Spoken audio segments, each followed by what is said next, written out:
Welcome back to a special Celtic Soul podcast with the Celtic Captain Callum McGregor.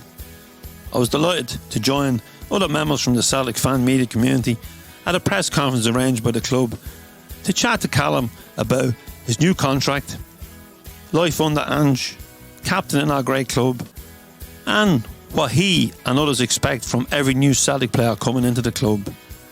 And he also spoke about how quickly they've settled in. Don't forget, folks, we are back in Murphy's, Glasgow this Saturday for another pre-match Celtic AM event before Celtic take on Livingston at 3 o'clock. It's free, so come along and join the Celtic conversation. Doors open at 11. We kick off at 12 and we should be wrapped up by about 1:45, giving you plenty of time to get up the road to watch Celtic at Paradise. So here we go with our conversation with Celtic captain Callum McGregor. Hi guys, how we doing? Hey, Callum. Callum. Okay, if we can start with Andrew, please. Hi, Callum. Hiya, how you doing? All good. Callum, how important was it for you personally to get this new contract over the line and concentrate now on captaining our great club? Yeah, listen, it was a very quick sort of process. Me and the club started speaking in the summer. You know, I was desperate to get it done, get it sorted, and like you said, just focus solely on the football side of things and leading the club. So, you know, I was so happy to get it done very quickly. And like I said, now it's on to the business of making sure everyone's performing, making sure I'm performing, and like you said, leading this great club to success. Thank you. Claire, is with it? Hi. Callum, one of the main tactical talking points since Ange came in has been the use of inverted fullbacks. Since you're usually the most central in midfield, how's your role on the pitch been affected by having one or more maybe fullbacks so much closer to you in the build-up play and when teams are trying to counter? Yeah, it's like you said, obviously it's been a thing that the gaffers tried to implement here. I think it's worked, reasonably well. We're getting better at it all the time, and you can start to see, one coming in, maybe one staying out, giving us a little bit of width. So, all it does is just slide you across a little bit and sort of gives you the two controlling players to build up and try and outnumber the opposition. So, it's just important that whatever fullback comes in, you then just balance off on the side, and then it's about quick combinations, trying to break through the press. And then obviously on transition with the team, they turn over the ball, then, it's just important that first and foremost we control the middle of the pitch, force them wide, and then everyone recovers back central and we defend from there. So that's pretty much in a nutshell as well as I can explain it for you. Thank you. Colin? Hi, Callum. First of all, congratulations on your new deal. It's Thanks. very well deserved. Obviously, you started out your Celtic career kind of in a strange path by going on loan down to Notts County. What did you learn from that experience that you were able to bring back into your Celtic days? And did you ever think at any point during that spell that down the line you'd be the captain of Celtic, you'd have a new 5-year deal, and you'd be the one passing that experience on to the guys that's out on loan at the moment? Yeah, obviously when you take it right back to going out on loan, I just kind of look at the squad at the time was really strong, especially in sort of central midfield. The club were in Champions League, so some real good players ahead of you at that point. And I think for the club, sort of moving forward in terms of using the loan system, I think we can always use it, in a positive way. I think previous to that, it was more about you couldn't get in the team, so then you went on loan, and it was almost that was just time done. But for me, I just tried to make it my ambition to come back and learn from playing man's football, for understanding that when you pull that jersey on a Saturday, you're playing for the cause, you're playing for people's livelihoods. And I think that was the biggest thing that that kind of sat with me when I was down there. There was boys who needed a win bonus to pay their mortgages, and it became a real fight at times as well. So coming from a sort of glamour setting at Celtic where it was Champions League, everything was laid on for you, to then go to the other end of the spectrum in football in terms of survival, then, really opened my eyes and gave me that sort of determination to really push through it, learn and come back. And then, like you said, now to be on the other side of that, trying to pass on my experience as much as I can to the younger players, and especially guys that are, you know, maybe going out on loan. You know, it's not the end of the journey for you by any means. It's a test of your character to see if you can come back and handle it. Thanks, Callum. Appreciate that. Thank you. David? Hi, Callum. Hiya, how you doing? Fine, thank you. Thank you for signing the contract. Can I ask you, what is the most memorable goal you've scored and the most memorable match you've played in for Celtic?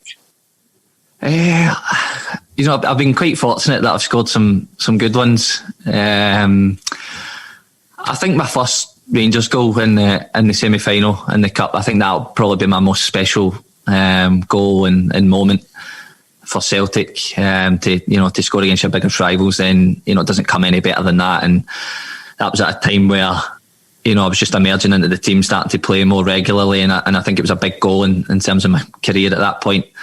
So that one probably means the most to me. And obviously just memorable ones, I kind of always go back to the cup final, the double treble one where I scored in the cup final against Motherwell. You know, just overall for myself, it was a great day, and obviously to score in the cup final and then to make that history with the double treble was incredible as well. So that's probably the one that maybe sticks out as well. Hamish? Hi, Callum. It feels like something special is building here with this Celtic team, and when it clicks, it's going to be spectacular. Is that the way you feel about it as well? Yeah, absolutely. You know, I've said it, even, you know, there is going to be bumps in the road along the way, and even when we've had the little bumps so far, I still see so much potential in this team. I see the boys working every day. I see what the manager's trying to do, and, you know, I can sense a real togetherness. I think the Aberdeen away victory as well, you know, I think that really helped us in terms of a mentality setting of, you know, going away from home, so many young players for different cultures all coming together, you know, on that day. And I think that was a real big step for us. And I think since then I can sort of sense a mentality change where, you know, the boys are, you know, they're really going to motor now, I think. Sales are here. Hi, Cal. First of all, congrats on the new deal. You've been here for such a long time. You know how big a part the fans can play in helping the team get that extra yard. How important was it for the players, and especially the new ones, to have that such a big turnout on the Tuesday afternoon game? Yeah, listen, that was it was unbelievable effort for the fans. You know, like you said there, a difficult kick-off time, and to be honest, I don't, now that I've been at the club for so long, I don't expect anything else. You know, this club is, the way it's supported is something special. It's like no other club that around world football, and for the new players to see just how much it means to the fans. I just said that to the players, you know, that the fans have done their job, they've turned up. So, you know, now it's our job to deliver the 3 points, and, you know, made for a brilliant afternoon. Thanks, mate. Cheers. Cheers, thank you. Paddy? Hi, Callum. It's evident, obviously, over the seasons you've played for us, especially when it was yourself and Mika Lustig, that you've done a lot of talking for the likes of Scott Brown whilst on the park. Good leadership from the three of you. Now that role's your own, how are you finding that? Are you growing into it in the sense that, you know, you've taken a lot from Brown, but are you enjoying the role as captain?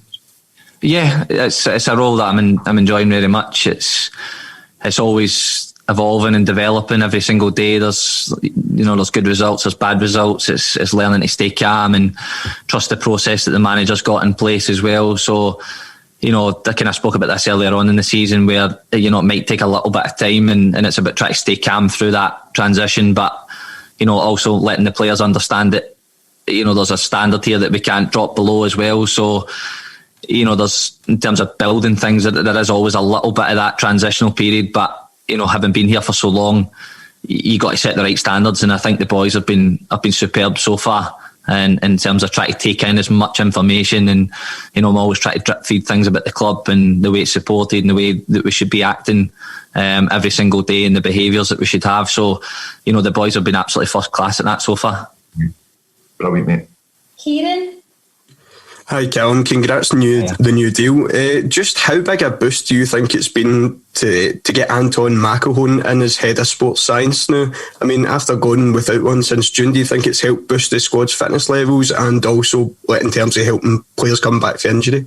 Yeah, it was a position that, like you said, we were looking for, throughout the summer in terms of trying to recruit the best type of people that we can get in the building with good knowledge. And, Anton's certainly got that in terms of being at Spurs, worked in America as well. And, he's come in, he's a great personality. And, he's just helping the good work that's been done as well. There's a lot of good guys in the building that are, desperate to do well and get the boys fit and hungry onto the pitch, and Anton certainly came in and helped on top of that as well with the ideas that he's brought for Tottenham in America as well.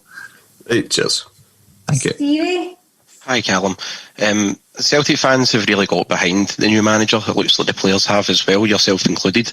I wanted to ask, what's been the biggest change that you've implemented since you've arrived? Since he's arrived even. Yeah. I think with new managers, you always get a freshness. You always get a kind of bounce. Everyone's desperate to do well. They're desperate to impress him. What he has come in and done is given us a sort of clear identity in terms of the way we want to play. He's got the thing about the fullbacks coming in, the wingers staying high, stretching the game. So there's a real sort of structure there within the game, and he's trying to teach the boys to stick to the system and trust the principles within that to get us the result, rather than, at the weekend there, it can get a little bit edgy in terms of you haven't scored yet. People start getting frustrated and moving all over the pitch, but then it actually becomes a bit counterproductive because the structure will get you the chances and that'll get you the success that you need. So what he's done in that sense is he's made it really clear what he wants for each position, each individual. And then he's just brought us together, with so many different cultures and personalities and nationalities. He's managed to gel the group together really quickly. It's finally 20-minute terms. Hi Callum, how are you getting on? Yeah, good, thanks. Just over 12 months ago, you described this team as disjointed. You said, we've got half the team trying to score, but we've got 2 for 2 at the back, and you can't do it at this level. You get picked off, it's embarrassing. How far has the team come since those comments 12 months ago? Yeah, I think there's been a big change in sort of mentality as well. I just spoke about it there with the manager. He's come in, he's made it really clear in terms of the structure that he wants to implement. Like you touched on there, everything that you do at this level has to be joined up. You can't have half the team pressing, half not pressing or whatever. Everything you do, it has to be clear. Either the team's pressing or you're recovering into your shape and then you press on the next one. So like I said, it's one that's new players. We've had a big turnover of players as well, which, ultimately makes the team feel different anyway. But I think the manager's been really clear in what he's looking for, what he's asking for of each player in every position. So, when you get everybody buying into that and understanding the structure and how it operates, then I think, that's where you're probably seeing now the team's functioning properly. Thanks very much. Cheers, thank you. I've got a couple of minutes if anybody wants to ask another question before. Yes, please. Andrew, do you want to start then? Yeah, thank you. Callum, just on the team that started on Saturday, it was mainly made up of new players that have come in, and we were discussing after the game how surprised we were with how quick the new players have gelled in. We would have thought we would have needed to get maybe to January to the next transfer window, but the team now seems to be playing as a unit. Are you surprised at how quick some of the boys have settled in? Having seen them every day, then no, but I know what you're saying in terms of, guys coming into a different country, trying to settle in, trying to find their form, which I have been, hugely impressed at in terms of the guys coming in, settling into a new country. But like I said, when I see them train every day, I see the quality, I see the intensity of the work, and I see the togetherness in the group already. There's such a good bond, when you work with good people, good personalities, then it seems to make that transition a little bit easier as well. So, I get what you're saying in that sense, but having worked with them every day, then, I'm not too surprised at just how well some of them are doing. Great to hear, and good luck tomorrow night. Thank you. Perfect. Anybody else? Sharon, I've still to ask a question. It's Martin. No, it's all right. No, not at all. It's easy to miss one. Callum, just want to say congratulations on your deal, and you are a role model to all youngsters coming through the ranks. The fact that you've committed your career to Celtic, so thank you for that. My question was around versatility. So you best described as that player that is, at least an 8 out of 10 every single week. Not necessarily man of the match, but never lets us down. And we've seen you last year almost playing in goals. You were having to go that far back to help out and dig deep when we were in the trenches. Just really curious as to what is your favourite position? If you were the manager, where would you play yourself? Do you know, it's a difficult question now. I've like you said, I've played in so many positions that I just think anywhere in the midfield. I like being an 8 as well, in terms of connecting the game and then going and joining in and and helping out with goals and assists as well. And then the position that I'm sort of playing just now allows me to dictate the game and build the attacks and get it through the thirds. So to be honest, I'd play anywhere for this club, and like you just touched on there, I'd even play in goals. But I just love my football here, and I'm happy to play wherever the manager wants me to play. Brilliant. Thank you. You see at the end of the game a big smile on your face, so your leadership's infectious. So thank you. Thanks. Cheers. Thank you. Have you time for one more? Okay. Can I come in with one more quick one?